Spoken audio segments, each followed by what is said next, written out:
Welcome to my YouTube channel. आज मैं आपको क्लास 7 के लिए सबक नंबर 6 को पढ़ाऊंगी। एग्ज़ाम से मुतालिक पूरे ही चैप्टर की तैयारी करवाऊंगी, थोड़ा भी टाइम वेस्ट नहीं करूंगी। सबसे पहले इस नज़्म को पढ़ना बताऊंगी ताकि जिन बच्चों को उर्दू पढ़नी नहीं आती है उनको भी इस नज़्म के सभी अशार ढंग से पढ़ने आ जाए। फिर इस नज़्म के सभी अशार की तशरीह लिखना बताऊँगी कि एग्ज़ाम में कैसे लिखोगे। फिर इस नज़्म का मरकज़ी ख़याल लिखना बताऊँगी और लास्ट में टेक्स्ट बुक के क्वेश्चन आंसर लिखना बताऊँगी। एक ज़रूरी बात और बताना चाहती हूँ कि इस बुक के 15 चैप्टर हैं, तो मैंने 15 के 15 चैप्टर के सभी क्वेश्चन आंसर एक साथ एक ही वीडियो में अपलोड किए हैं, साथ में मरकज़ी ख़याल भी, ताकि लिखते वक्त आपका टाइम वेस्ट ना हो अलग अलग वीडियो को डाउनलोड कर देखने में।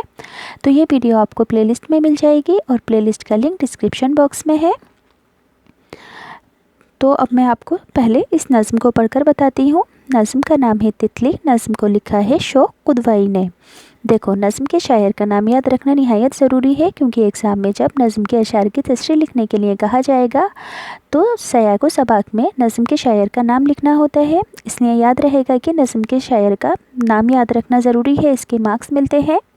तो तितली नज़्म के शायर कौन है? शौक़ कुदवाई।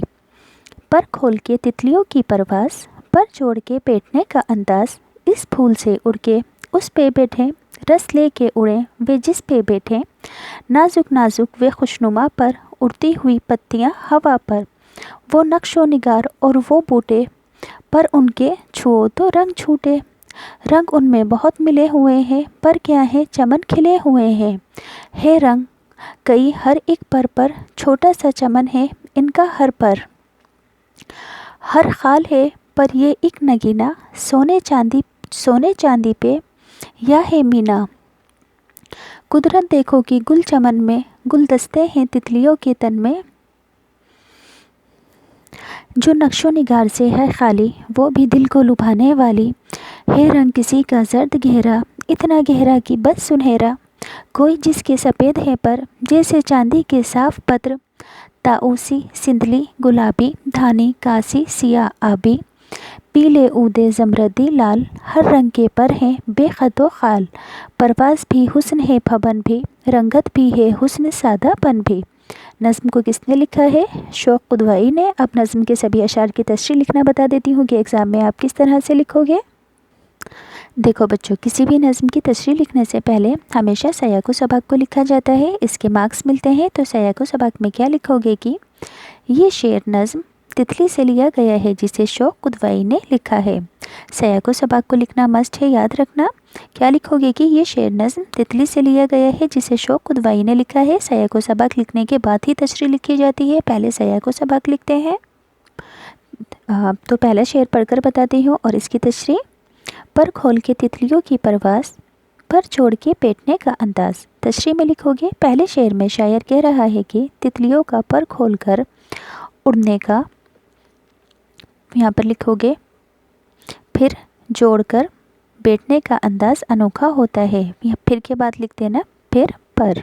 ठीक, पहले शेर में क्या लिखोगे? पहले शेर में शायर कह रहा है कि तितलियों का पर खोलकर उड़ने, फिर पर जोड़कर बैठने का अंदाज़ अनोखा होता है। दूसरा शेर, इस फूल से उड़ के उस पर बैठी, रस लेकर उड़े वे जिस पे बैठे। तशरीह में लिखोगे, दूसरे शेर में शायर कहता है कि तितलियाँ एक फूल से दूसरे फूल पर उड़ती फिरती हैं और जिस फूल पर बैठती हैं उसका रस चूस कर ही उड़ती हैं।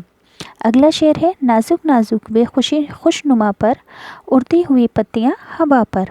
तशरीह में लिखोगे, तीसरे शेर में शायर कह रहा है कि तितलियों के पर बहुत ही खूबसूरत हैं और नाजुक होते हैं, ऐसा लगता है कि हवा में पत्तियाँ उड़ रही हैं। नेक्स्ट है, वे नक्शो निगार वे बूटे, पर उनके छुओ तो रंग छूटे। तशरीह में लिखोगे, चौथे शेर में शायर कह रहा है कि तितलियों के पर इतने खूबसूरत होते हैं कि मालूम होता है कुदरत ने इनके परों पर नक्काशी की है, यानी कि चित्रकारी की है।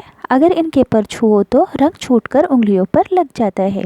अगला शेर है, रंग उनमें बहुत मिले हुए हैं, पर क्या है चमन खिले हुए हैं। इसका मतलब क्या है? पांचवें शेर में शायर कह रहा है कि तितलियों के पर इस कदर रंग बिरंगे हैं कि ऐसा लगता है कि चमन, यानी कि वे बाग जहाँ फूल ही फूल हों, کھلے ہوئے ہیں۔ یاد رہے گا کہ اس شعر میں شاعر کہہ رہا ہے کہ تتلیوں کے پر اس قدر رنگ برنگے ہیں کہ انہیں دیکھ کر ایسا لگتا ہے کہ یہ یہاں پر چمن کھلے ہوئے ہیں ان کے پروں پر۔ اگلا شعر ہے رنگ کے ہر ایک پر چھوٹا سا چمن ہے ان کا ہر پر۔ تشریح: چھٹے شعر میں شاعر کہتا ہے کہ تتلیوں کے پروں میں کئی رنگ ملے ہوئے ہیں اور ان کا ہر پر رنگوں کی باعث یعنی کہ رنگوں کی وجہ سے چھوٹا سا باغ معلوم ہوتا ہے۔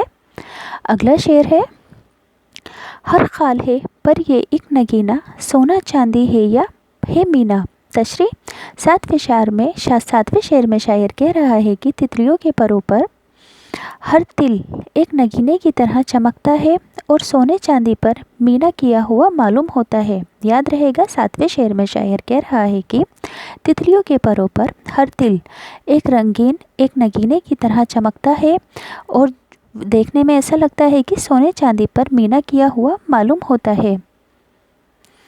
اگلا شعر ہے قدرت دیکھو کہ گل چمن میں گلدستے ہیں تتلیوں کے تن میں۔ تشریح: آٹھویں شعر میں شاعر کہہ رہا ہے کہ قدرت نے پھول تو باغ میں اگائے ہیں مگر تتلیوں کے تن یعنی کہ جسم گلدستوں کی طرح نظر آتے ہیں۔ اگلا شعر ہے جو نقش و نگار سے ہے خالی وہ بھی دل کو لبھانے والی، یعنی کہ اس شعر میں شاعر کہہ رہا ہے کہ جس تتلی کے پروں پر نقش و نگار نہیں ہے پھر بھی وہ دل کو لبھاتی ہے، اچھی لگتی ہے کیونکہ ان کے پر بھی رنگین ہوتے ہیں۔ اگلا شعر ہے رنگ کسی کا زرد گہرا، اتنا گہرا کہ بس سنہرا۔ تشریح: اس شعر میں شاعر کہہ رہا ہے کہ تتلیوں کے پروں کا بعض رنگ اتنا زرد ہے، اتنا اورنج ہے کہ دیکھنے میں سنہری معلوم ہوتا ہے۔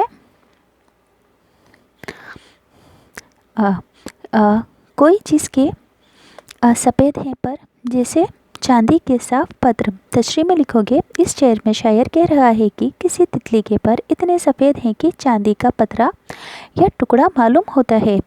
اگلا ہے طاؤس سندلی گلابی، دھانی کاسنی سیاہ آبی۔ تشریح: اس شعر میں شاعر کہہ رہا ہے کہ تتلیوں کے پروں کے رنگ مختلف ہوتے ہیں، الگ الگ ہوتے ہیں، جیسے کہ طاؤسی جیسے کہ موروں کے پیکاک گرین کلر ہوتا ہے، سندلی گلابی، دھانی یعنی کہ لائٹ پرپل کلر، دھانی لائٹ پرپل نہیں لائٹ اورنج سا کلر، کاسنی لائٹ پرپل کلر، سیاہ یعنی کہ بلیک اور آبی یعنی کہ ایکوا کلر ہوتا ہے، جیسے کہ سمندری نیلا سا رنگ ایسا رنگ ہوتا ہے۔ پیلے اودے زمردی لال، ہر رنگ کے پر ہیں خط و خال۔ تشریح: اس شعر میں شاعر دوسرے رنگوں کے بارے میں بیان کرتے ہوئے کہہ رہا ہے کہ بعض تتلیوں کے پر پیلے اودے زمردی لال اور مختلف رنگوں سے صرف رنگین ہوتے ہیں، ان پر نقش و نگار نہیں ہوتے ہیں۔ اگلا شعر ہے پرواز بھی حسن ہے پھبن بھی، رنگ بھی ہے حسن سادہ پن بھی۔ تو تشریح میں لکھو گے اس شعر میں شاعر کہہ رہا ہے کہ تتلیوں کے اڑنے کے انداز میں بھی ایک خوبی اور پھبن ہے، ان کی رنگت میں حسن بھی ہے اور سادہ پن بھی یعنی سادگی بھی ہے اور پرکاری بھی ہے۔ اب اس نظم کا مرکزی خیال کا مطلب کیا ہوتا ہے؟ دیکھو مرکزی خیال کا مطلب ہے کہ اس نظم میں کیا سندیش دیا گیا ہے، اس نظم سے کیا مورل ایجوکیشن ملتی ہے، یا پھر اس نظم میں کیا بات بتائی گئی ہے، اس بات کو 2-3 لائنوں کے اندر بالکل چھوٹا کر کے لکھنا۔ ایگزام میں نظم کا مرکزی خیال بھی ضرور پوچھا جاتا ہے۔ تو مرکزی خیال میں کیا لکھو گے؟ اس نظم میں شاعر نے تتلی کی خوبصورتی کے ذریعے قدرت کی کاریگری کو نمایاں کیا ہے۔ یاد رہے گا اس نظم میں شاعر نے تتلی کی خوبصورتی کے ذریعے قدرت کی کاریگری کو نمایاں کیا ہے، ابھارا ہے۔ خدا نے چھوٹی سی تتلی کو اتنا خوبصورت بنایا ہے کہ اس کے رنگ برنگے پروں کو دیکھ کر انسان دنگ رہ جاتا ہے اور قدرت کی کاریگری اور نقاشی کی تعریف کرنے لگتا ہے۔ ٹیکسٹ بک کے کوشچن آنسر ہے۔ سوال نمبر 1، باغ میں تتلیاں کہاں کہاں بیٹھی ہوئی ہیں؟ جواب میں لکھو گے باغ میں تتلیاں پھولوں اور پیڑوں پر بیٹھی ہوئی ہے۔ سوال نمبر 2، تتلیاں پھولوں سے رس کس طرح اکٹھا کرتی ہیں؟ جواب، تتلیاں پھولوں کا رس چوس کر اکٹھا کرتی ہیں۔ سوال 3، شاعر نے تتلیوں کے پر کو چھوٹا سا چمن کیوں کہا ہے؟ جواب ہوگا کیونکہ تتلیوں کے پر رنگ برنگے پھول کی طرح ہوتے ہیں، اس لیے شاعر نے ان کے پروں کو چھوٹا سا چمن کہا ہے۔ سوال نمبر 4، اس نظم میں تتلیوں کے پروں کے کن کن رنگوں کا ذکر کیا گیا ہے؟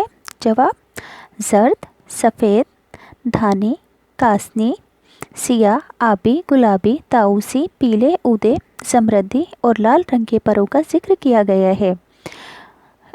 سوال نمبر 5، بے خط و خال کا کیا مطلب ہے؟ جواب، اس کا مطلب یہ ہے کہ باس یعنی کہ کچھ تتلیوں کے پر صرف رنگین ہوتے ہیں، ان پہ کوئی دھبے یا نشان وغیرہ نہیں ہوتے ہیں۔ تو یہاں سے یہ چیپٹر کمپلیٹ ہوا۔